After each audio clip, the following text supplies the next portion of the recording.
Assalamualaikum warahmatullahi wabarakatuh. Alhamdulillah. Wassalatu wassalamu ala rasulillah Nabina Muhammadin sallallahu alaihi wasallam wa ala alihi wa sahbihi wa mawala. Wa qala Allah ta'ala fil Qur'anil Karim, ya ayyuhalladzina amanu taqullaha wa la takum nafsum ma qaddamat liqad wa taqullaha innallaha khabirum bima ta'malun. Amma ba'du. Alhamdulillah, kiamat sore para sedulur-sedulur yang saya cintai dan semoga dicintai oleh Allah Subhanahu wa taala. Marilah kita bersyukur atas kehadirat Allah Subhanahu wa taala yang telah melimpahkan rahmat dan kasih sayangnya kepada kita semua sehingga kita bisa berjumpa dan berkumpul di channel YouTube saya ini. Tak lupa sholawat dan salam kita curahkan untuk Nabi Muhammad SAW yang telah melepaskan umat manusia dari jurang kejahilian menuju ketaatan dan pengabdian pada Allah Subhanahu wa taala. Oke para sedulur, akhir-akhir ini berita yang lagi trending topik di YouTube gitu kan, baik secara nasional ataupun secara internasional, secara global ya teman-teman, adalah konflik antara Iran dan proksi-proksinya gitu kan, dengan negara Israel ya. Mana Iran proksi-proksinya meliputi pejuang Hizbullah di Lebanon, kemudian ada milisi Houthi di Yaman, dan kemudian ada beberapa milisi yang terafiliasi dengan aliran Syiah di Irak, dan juga milisi-milisi yang ada di Syria itu. Nah ini memang saat ini tensinya lagi meningkat antara Iran dan proksi-proksinya, gitu kan, dengan negeri kaumnya Yahudi yaitu negeri Israel.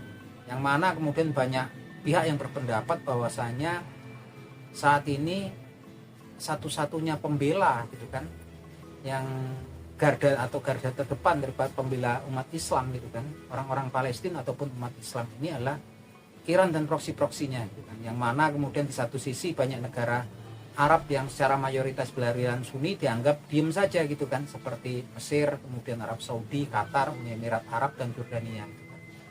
Nah ini sebenarnya jadi pertanyaan tersendiri buat saya teman-teman, karena memang nyatanya yang terjadi saat ini adalah konflik antara Israel dengan pejuang Hamas di Palestina, yang mana pejuang Hamas di Palestina ini juga mendapat dukungan, mendapatkan sokongan dari Iran dan proksi-proksinya gitu kan.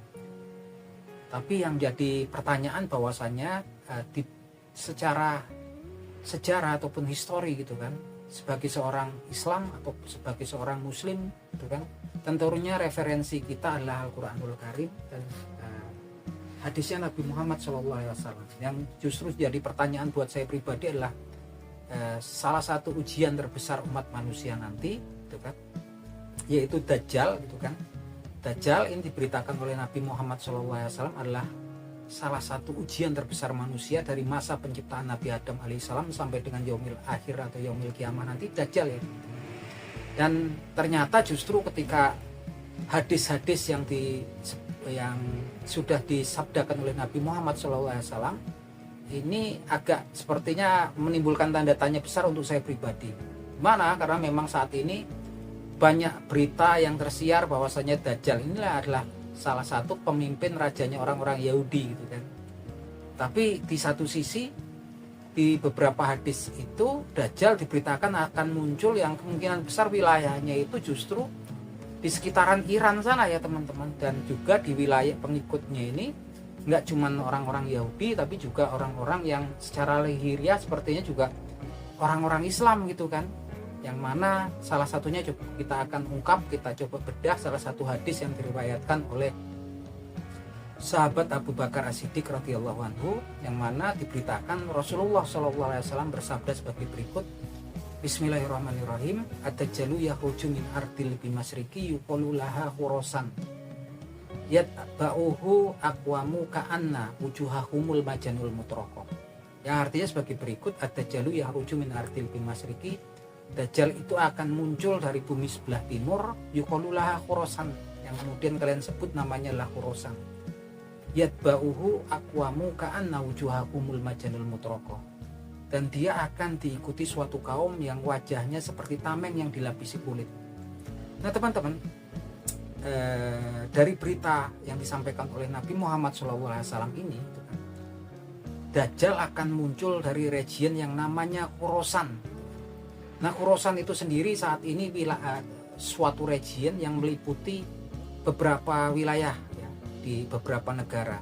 yaitu satu kota Tus dan kota Nishapur di Iran, gitu kan, kota Merv di Turkmenistan, gitu kan, kota Samarkand di Azerbaijan, dan ada kota Balkh di Afghanistan, serta kota Herat di Afghanistan, serta provinsi Balochistan di Pakistan. Nah, ini suatu region, namanya itu Khorasan ya, yang dia kemudian membentang di beberapa kota di beberapa negara. Yang jelas saya kok yakinnya ini sepertinya dari wilayahnya Iran, gitu kan.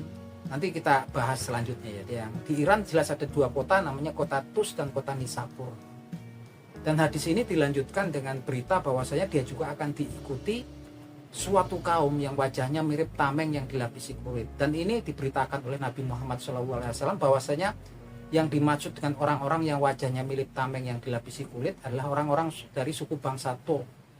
Suku bangsa Turk sendiri ya teman-teman, saat ini mereka sudah memiliki negara pasca runtuhnya Uni Soviet. Suku bangsa Turk mayoritas adalah penduduk daripada negeri yang namanya Turkmenistan, Tajikistan, Uzbekistan, Kazakhstan. Ini negeri-negeri di Asia Tengah yang mereka mayoritas penduduknya adalah suku bangsa Turk. Dan suku bangsa Turk ini mayoritas mayoritas agama mereka di negara-negara mereka tersebut lah orang-orang Muslim ya teman-teman. Walaupun di situ juga banyak orang Yahudi. Yang jelas kota Merv di Turkmenistan ini termasuk region Khorasan, dan dia berdekatan ya, berbatasan dengan Iran, gitu kan. Jadi tampak ya ini nanti Dajjal akan muncul dari wilayah Khorasan, dan dia pengikutnya adalah suatu kaum yang wajahnya seperti mirip tameng yang dilapisi kulit, dan mereka diberitakan adalah suku bangsa Turk. Suku bangsa Turk saat ini sudah ada, dan mereka sudah memiliki negara ya, beberapa negara yang saya sebutkan sebelumnya tadi. Dan ada hadis yang lain yang menjelaskan tentang pengikut Dajjal selain suku bangsa Turk, yang bunyinya sebagai berikut, disabdakan oleh Nabi Muhammad SAW sebagai berikut. Bismillahirrahmanirrahim. Yatba'u ad-dajjalumi Yahudi Asbahan sab'una alfa alaihim toyalisa. Dajjal akan diikuti orang-orang Yahudi dari kota Asbahan atau kota Isfahan, sab'una alfa 70.000 alaihim toyalisa, dan mereka menggunakan toyalisa, gitu kan, menggunakan pakaian khusus. Toyalisa ini pakaian khusus macam kerudung atau jubah yang digunakan oleh orang-orang Yahudi ketika mereka beribadah. Dan anehnya teman-teman, ketika hadis ini turun, gitu kan, ketika hadis ini disabdakan oleh Nabi Muhammad SAW, gitu kan, wilayah ataupun kota Isfahan sendiri yang saat ini berada di wilayah di Iran, gitu kan, salah satu provinsi di Iran, gitu kan. Waktu itu Iran sendiri belum ditaklukkan ya, belum ditaklukkan oleh Islam, belum masuk Islam secara, mereka adalah masih orang-orang Majusi, penyembah api ya. Iran sendiri ditaklukkan oleh Islam yaitu pada masa kekhalifahan sahabat Umar bin Khattab radhiyallahu anhu. Dan saat ini kotanya sudah ada, gitu kan, dan dia bersebelahan dengan kota yang Tus dan Nishapur, kota Isfahan ini sendiri. Kota Isfahan ini sendiri saat ini merupakan salah satu pusat reaktor nuklir Iran yang dibangun di eranya Presiden Mahmud Ahmadinejad, dan di situ juga pusat produksi senjata Iran ya. Yang mana yang lebih mengagetkan bahwasanya di kota Isfahan sendiri penduduknya mayoritas tuh banyak orang Yahudi di situ. Dan salah satu Yahudi terbesar selain di Israel, di luar Israel, salah satunya di Iran. Dan salah satunya yang besar adalah di kota Isfahan gitu.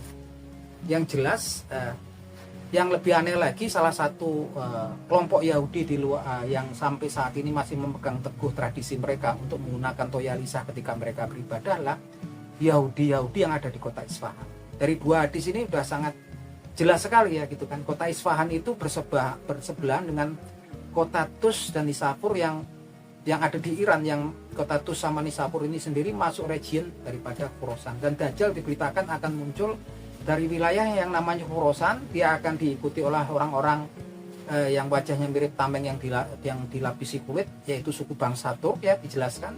Dan suku bangsa Turknya sendiri sekarang sudah ada. Pusatnya suku bangsa Turk, nenek moyangnya mereka berasal dari Turkmenistan. Dan kota Merv di Turkmenistan ini termasuk region Khorasan. Di sebelahnya ada Tajikistan, sebelahnya lagi ada Kazakhstan, dan ada Azerbaijan. Kota Samarkand di Azerbaijan ini juga masuk dalam wilayah Khorasan, dan mereka suku bangsanya adalah suku bangsa Turk. Dan kebanyakan dari negeri-negeri suku bangsa Turk tadi itu sebenarnya mayoritasnya adalah orang-orang Islam. Dan selain teman-teman, selain daripada orang Yahudi Asfahan terus suku bangsa Turk, nanti masih ada lagi teman-teman yang mereka secara lahiriahnya mereka adalah orang-orang ahli ibadah gitu kan. Mereka adalah suku orang-orang Khawarij, kelompok golongan yang disebutkan oleh Nabi Muhammad SAW. Mereka adalah orang-orang Khawarij yang mereka nanti akan mengikuti Dajjal di akhir zaman. Yang nanti akan saya jelaskan, kita bahas di video-video saya yang selanjutnya ya teman-teman. Ini saya batasin sekitar 10 menit, takutnya nanti teman-teman bosan. Nah ini jadi tanda tanya kita sendiri gitu kan. Loh kok sekarang justru kemudian Iran sama proksi-proksinya gitu. Iran sendiri kan kalau ini kan negara Islam, dia beraliran Syiah gitu kan.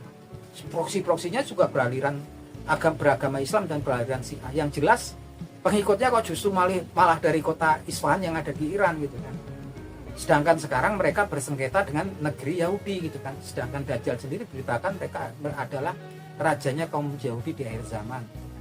Yang jelas ini menjadi suatu misteri dan menjadi mungkin tanda tanya ya bagi kita semua. Yang jelas kalau usia kita panjang mungkin kita masih menjadi saksi sejarah untuk melihat perjalanan daripada